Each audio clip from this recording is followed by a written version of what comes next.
All right, so buckle up, because this deep dive, well, it's a wild ride. We're talking about the Jack Doherty car crash, and you knew there was a but coming. Yeah. This is way bigger than just some wrecked metal. It's like everyone's talking about it, right? But the thing is, this goes so far beyond a typical influencer mess. Exactly. It's a wrecked supercar, sure, but then you've got lawsuits flying around, accusations that are just, well, you'll hear them soon enough. Yeah, no, you're spot on. This whole thing really throws a wrench into this whole influencer world, like, where's the line? What are the consequences? It gets kind of deep. Okay, so rewind with me to how this all went down. Right. Jack Doherty, he's live on Kick, right? Over 185,000 people watching. He's driving this insane custom McLaren. Which, by the way, we're talking at least $200,000 easy. Oh, way more than that. At least double, if you're being realistic. Yeah. But yeah, so he's driving this super expensive car, and then out of nowhere, bam! Hydroplanes, crashes the whole thing, just gone. And you can't ignore the fact that so many people were watching this happen live. It's like the internet just magnifies everything, doesn't it? Suddenly you've got potential legal issues, negligence, maybe even public endangerment claims, all because it's playing out on this huge public stage. And here's the kicker. It wasn't just Doherty in the car. His cameraman, Michael, he was there too. Got pretty messed up, actually. Needed stitches. Yeah, and that's the thing that gets lost sometimes, We're not just talking about likes and views here. This is real life, and there are real consequences. Absolutely. This wasn't some private mistake. It's broadcast to a massive audience, and let's be real, a lot of those viewers are young, probably impressionable.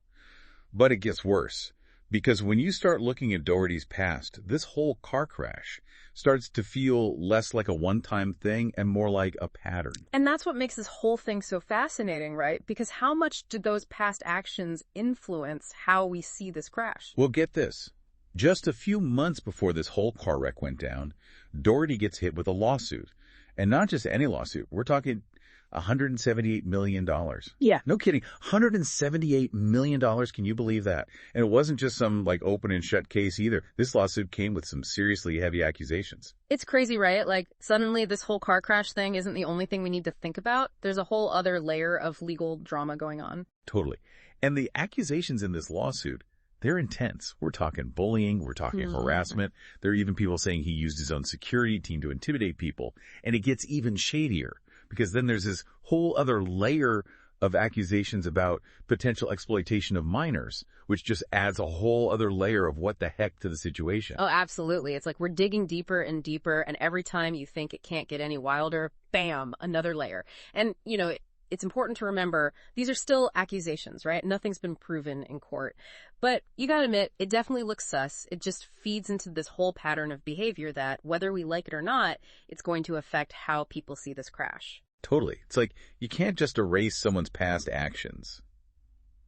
And speaking of past actions, remember that time Doherty got hit with all those accusations of copyright abuse on YouTube? Right. Like it wasn't just one little thing. There was a whole bunch of it.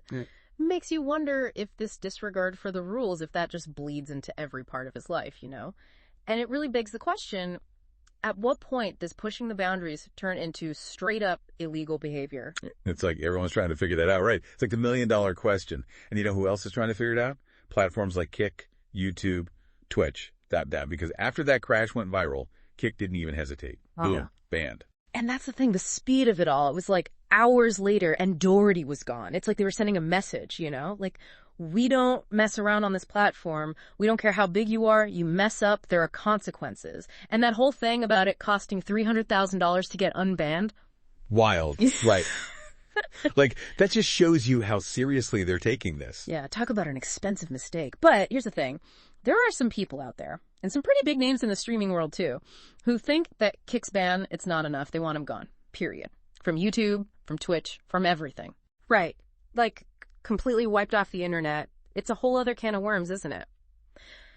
I mean, where do you draw the line between censorship and consequences? Like, on the one hand, these platforms, they have to protect their users, right?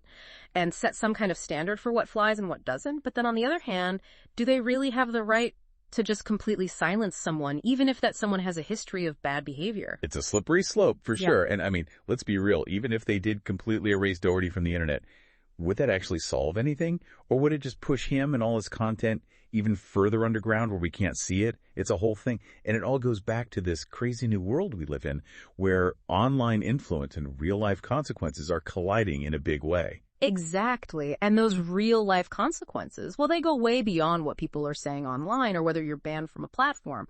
Let's not forget, Doherty's facing some potentially serious legal trouble here. We're talking charges like distracted driving, reckless driving, causing injury.